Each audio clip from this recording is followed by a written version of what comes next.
Hi, I'm Seamless, and today I'm going to show you how to make this sound.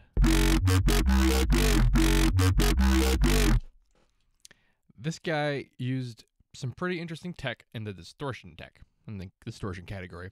This is what these two layers sounded like independently of each other.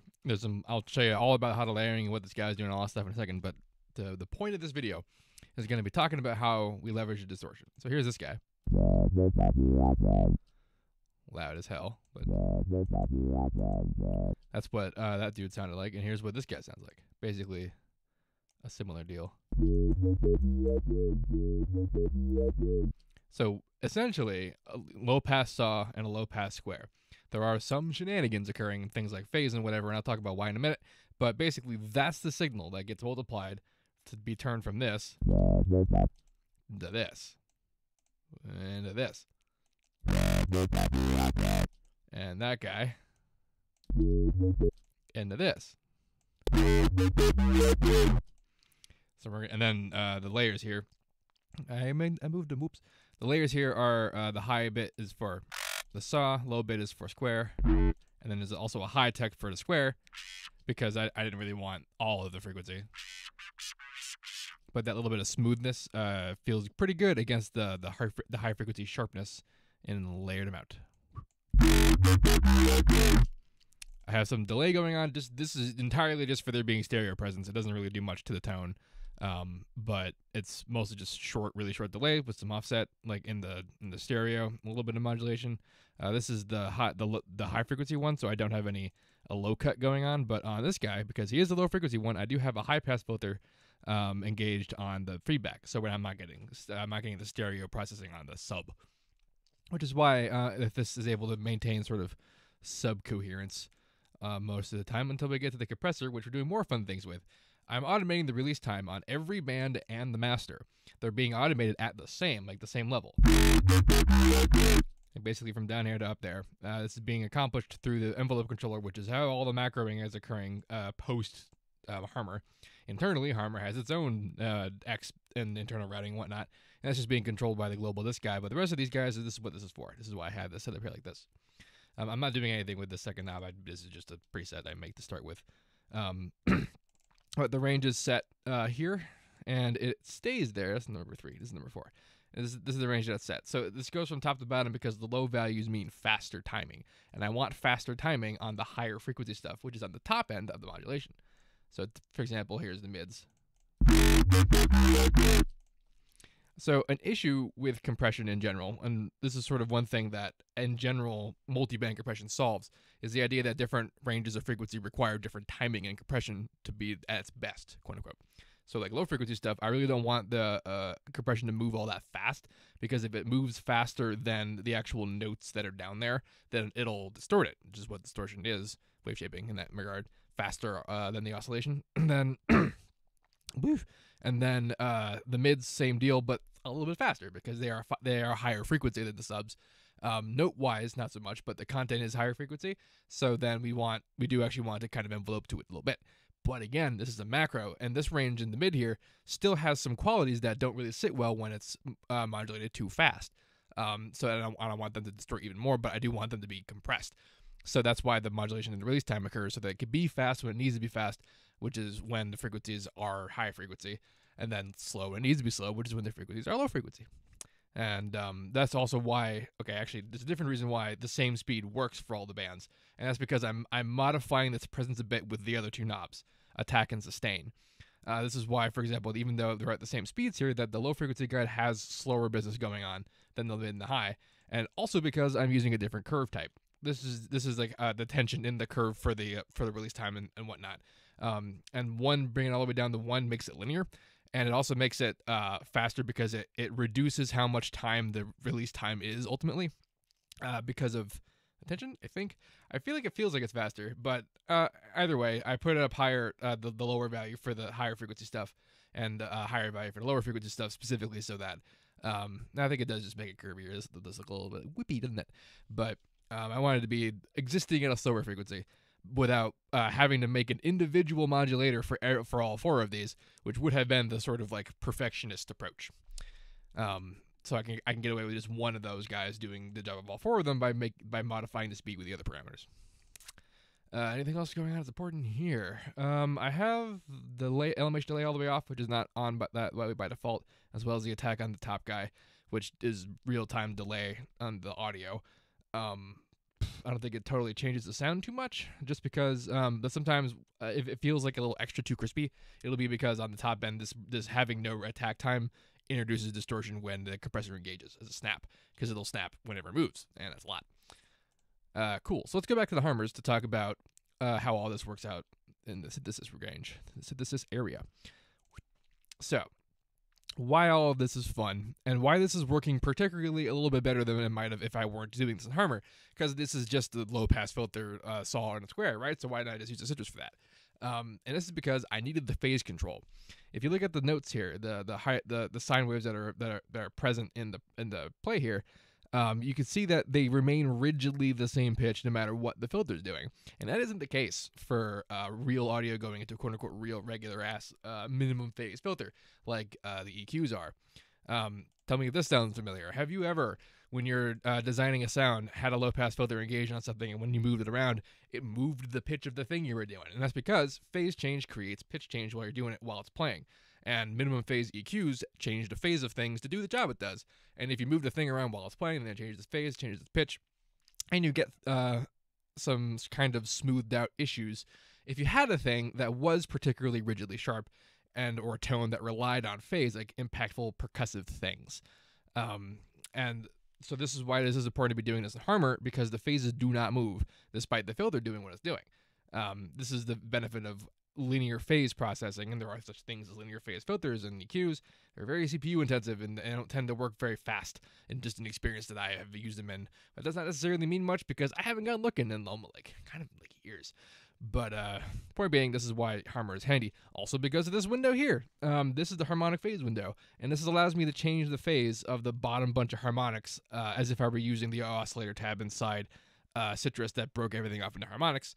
This is basically that window, but inside Harmor. And this guy's the bitey one. This is this dude, and I'm going to show you why that's important, why this particular process is important. I'm going to just put him straight out from here. So check this out. This bottom dude here basically represents the fundamental tone in the sine wave.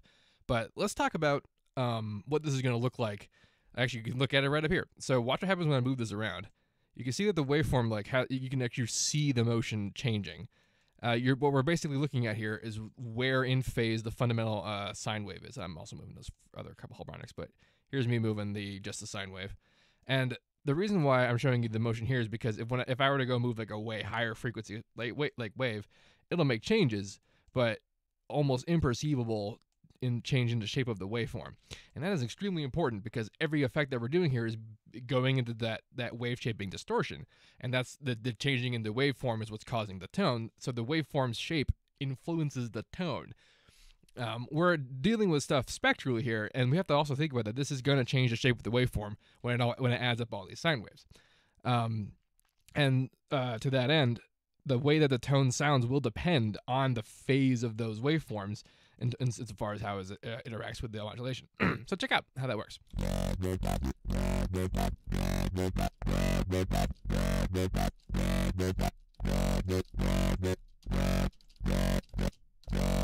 That's why I'm keeping the window to these kind of lower octave harmonics here, because these are the ones that have the actual weight and power in the waveform shape, which will alter how the distortion affects it.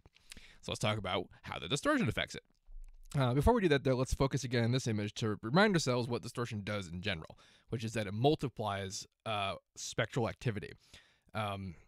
So if we look at this presence here with the way that the low pass and the high resonance in the low pass is working, is that this is sort of putting weight up in the higher harmonics, as well as there being weight in the lower harmonics. So we're adding up this stuff in the way it gets multiplied, and there's a reason why, even though the sounds themselves weren't that squelchy, they came out squelchy in the distortion, and it has to do with how these lower harmonics add together with these brighter harmonics when they are that bright. And in fact, I am boosting them up a bit in the local EQ, and listen to how that sounds when I change it.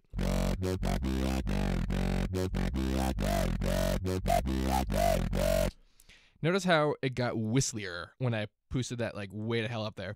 I tried to say boosted and it pushed, and I say boosted. But it's all what happened when it got really bright. The distortion started to adopt these guys as the primary, like, the distortion, like, magnification over the sine waves down here, which is why I started to sound way higher frequency and smoother, because it's happening faster because it's higher frequency, versus the bitey sharpness of this rigid phase in the low end adding together and influencing the higher frequencies as it's doing now.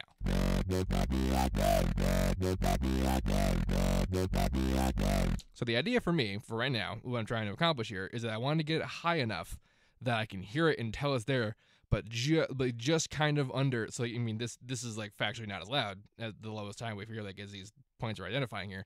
But remember, this as sloping, this is not linear in that way. As it slopes down, the lower frequencies are louder than they are than higher guys. So doing this kind of like brings them up on par a little bit.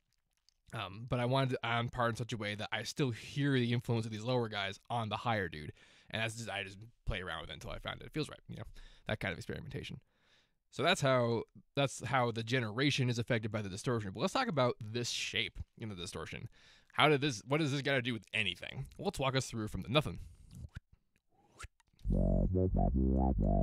So a regular ass saturation is magnifying kind of everything there. But what I was doing here, and the reason why this shape started up here, is because what the waveform exactly does to in the Waveshaper, how it interacts with it, depends entirely on how loud it is. So, for example, I'm also modulating the mix on all the distortions. It helps when the top end of modulation is supposed to be burning, but the bottom end is supposed to be dark. If you want to keep it dark, you gotta modulate either the pre-gain or the mix there, just to kind of like keep the balancing a bit. It helps to make it feel more natural, if that's even a goal you have. But level is important. See this white line here? This indicates how loud the signal is in here in this little interaction. If I turn it down, now that this line is not high enough to interact with this bit here, it isn't distorting.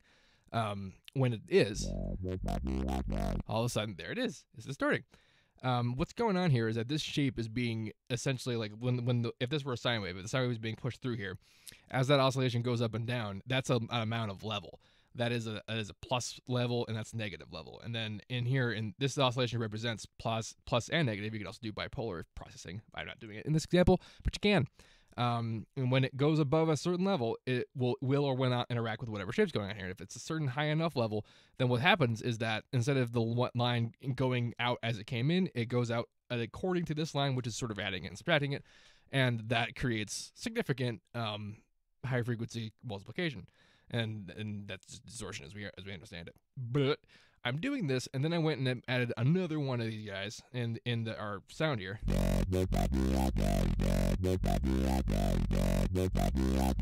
Because this is kind of what folding looks like.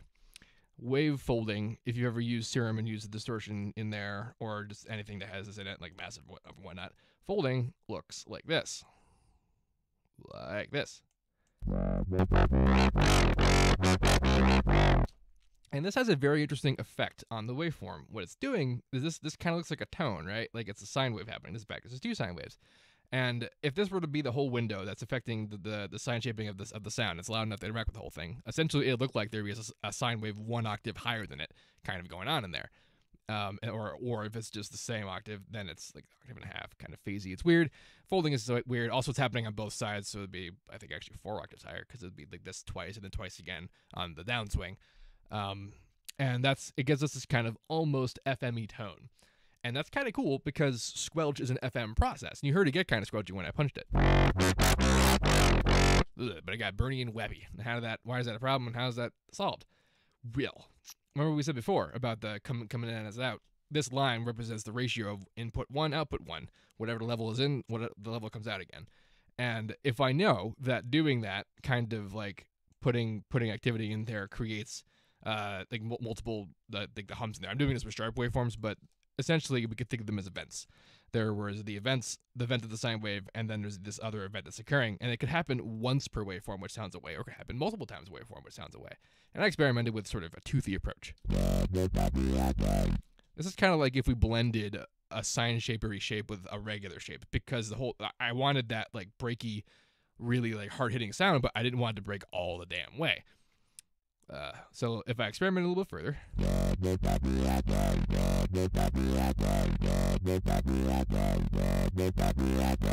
we can get some interesting results about like what it's doing to the higher frequencies inside that the original kind of set there.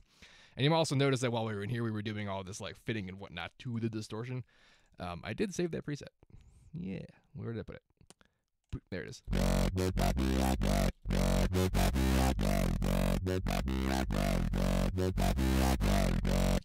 I was moving that around there to show you the possibilities of like literally whatever shape is happening has on a tone.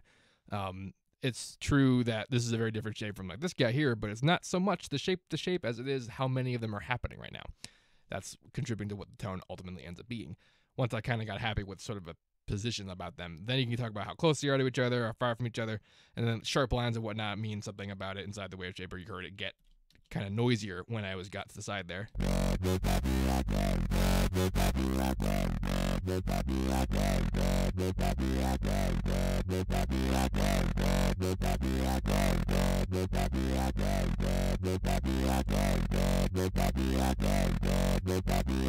So there's a lot of fun to be had there about like making interesting shapes. But that was the logic behind going in this direction at all. I'm utilizing what I know that sine shapers do the stuff to essentially elicit a kind of post-FM, multiplying it based on how much activity there is. But I'm using the sound as its own modulator is kind of what's happening. This is sort of self-modulation because the shape of the waveform that goes in affects how the thing interprets it. So not only I'm telling it this to be how it interprets it, but these specific sort of multiplied results still it relies on putting in the kind of sound that does the job. And this guy I was just using to be the bite texture, right? So he got the high pass. And the other dude, Mr. Square. Oops. I barely did anything to this dude. There's not really a lot in my experience that there is to do with Square stuff, just because when you remove the bitey reliance on texture from it, I'm automating resonance level as well, because this is how loud those higher bits are. And a big kind of fun thing to do with modulating distortion is to change the pregain, because it changes how much of this shape gets affected by it. So you're doing that in here on this resonance is kind of affecting how the shape affects the higher frequencies, and then that being part of the macro modulation. I'm achieving squareness in this preset by using the detune function instead of the square function, and largely this is still the same preset as the other guy. I was initially going for some kind of Reese thing, but decided on doing a layer instead.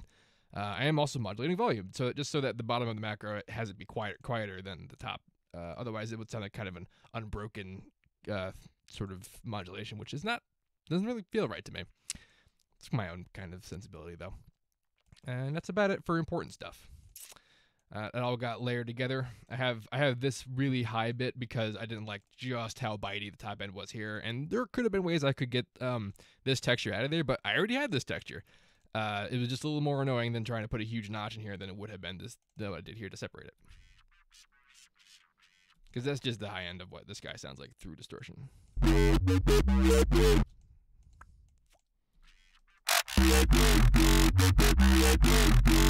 So also, the cutoff frequency is changed differently. That was a statement.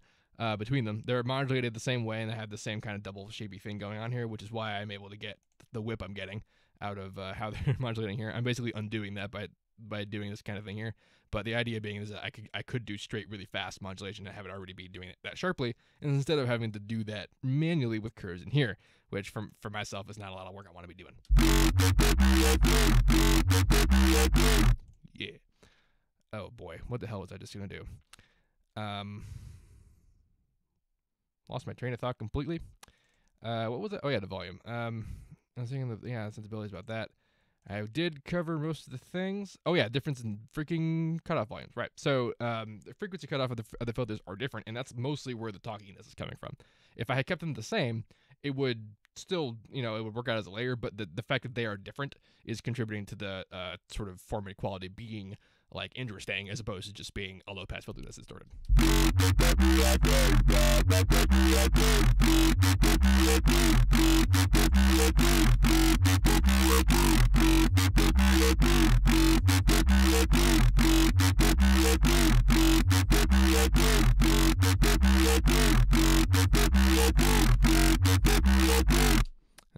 more or less up to, your own taste about like which one of those sounded better to you. But that's where you modulate if you want to kind of like change the character and tone of this particular guy. I just tried to say like 5 words at once and just said the guy. All right, well, this has been a How to Bass. If you have any questions about this, please let me know. Don't forget to like, comment, and subscribe to a channel that hasn't been doing anything in kind of a while. But, anyway, and as usual, have a nice day. Hey, check it out, it's XSplit.